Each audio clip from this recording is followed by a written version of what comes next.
I ask you for your support. I hope you come out on January 3rd. But there's no reason to be despondent about how this country is going right now if we do the right thing. And I believe that most people in this country know what the right thing is to do. The country has to live within our means, and therefore I propose in the first year to cut federal government spending by $1 trillion.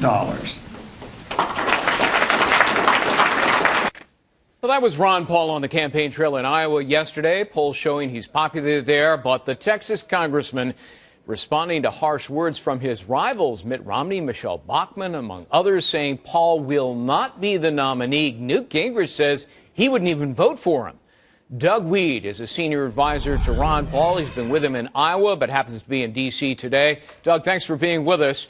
Congressman Paul is being criticized by his rivals and others for, among other things, claiming that America is to blame for 9/11, condemning the killings of bin Laden and Anwar al-Awlaki, and blaming the U.S. for provoking Iran's nuclear program. Aren't those foreign policy views of Mr. Paul contrary to what most Americans think? I think they would be if those were truly his sentiments, but a lot of what he says and believes is misrepresented. He believes strongly in the Constitution, and that if we want to go to war, let's go to war. He voted in favor of going after Osama bin Laden, and he supported Israel in 1981 he opposed almost the assassination, alone. Though. He opposed the way the assassination was conducted. He felt it should have been done immediately when we went in. Didn't he say that our America's purpose to should not blame for 9/11 because we had troops in Saudi Arabia? No, he hasn't said that. He said Really? that is the reason that is what many That's what Islamic motivated them, fundamentalists believe. Yes, Right. he believes that they believe that. Right. Yes, that's true, and many observers, including our own most Defense Americans Department, don't buy Wolfowitz, that, and though, others do they, say Doug? that. They may not. Ron Paul is incorruptible. He's honest. He's a good example of our foreign policy now. Is just in the last few weeks we have troops on the ground, boots on the ground in Australia for purposes of defending us against China. Sure. So we borrow money from China to have American troops in Australia to defend us against China. He believes we need a little more sanity. That does to seem our to foreign resonate policy. with a lot of folks, just anecdotally, based on all the emails we get. Here's what Congressman Paul's rivals, though, are saying. I want to quote them. We'll put it up on the screen. Ron Paul's views are totally outside the mainstream of virtually every decent American. That's Newt Gingrich. Ron Paul is to the left of Barack Obama on national security. He's even to the left of Dennis Kucinich. Don't laugh. That was Rick Santorum. And this, Ron Paul would be dangerous as president. That's Michelle Bachmann. Your response to that, Doug? There's nothing dangerous about the U.S. Constitution.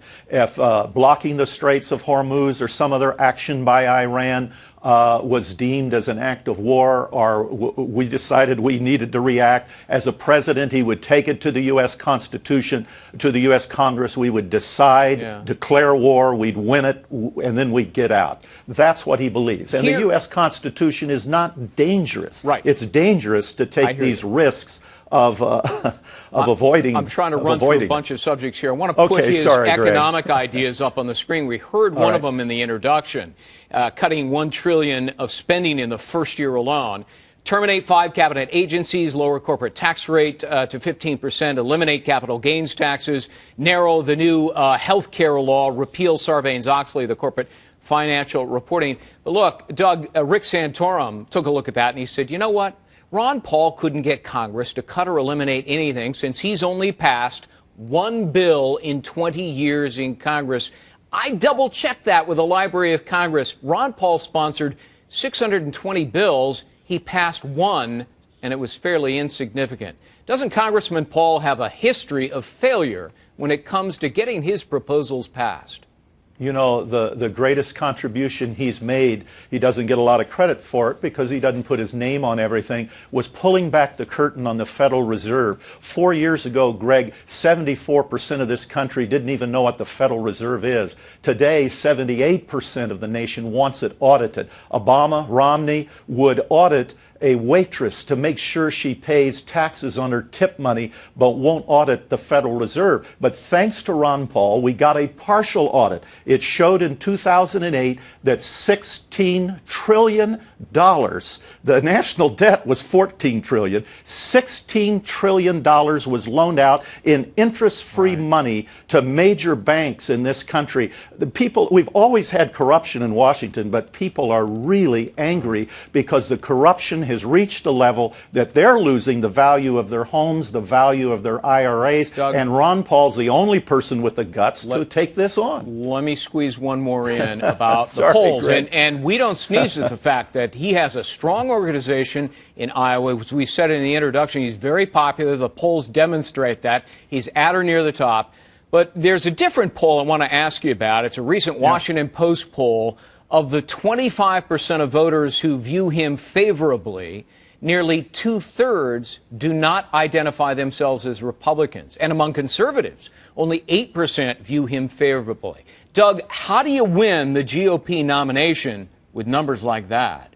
Well, I'll give you some more numbers from that very same poll and from the recent poll last night that was released by NBC. They show the perception is that Ron Paul can't win a general election. They show in the NBC poll 8% of registered Republicans don't think he can win. The ABC poll, which shows that 9% think he can't win. But the same poll asked them to choose between Barack Obama and Ron Paul. And Ron Paul did better than Newt Gingrich and was with a statistical tie of Mitt Romney. So we have a candidate who can win. And the best evidence of that, Greg, is you don't see any Democrat pundits on TV puffing Ron Paul because they know he can win. All right. And as we mentioned, he can win in Iowa. It's very strong there. And he's pretty strong in some other states as well. You're a very eloquent spokesperson. So, Doug Weed, thanks for being with us. Appreciate it.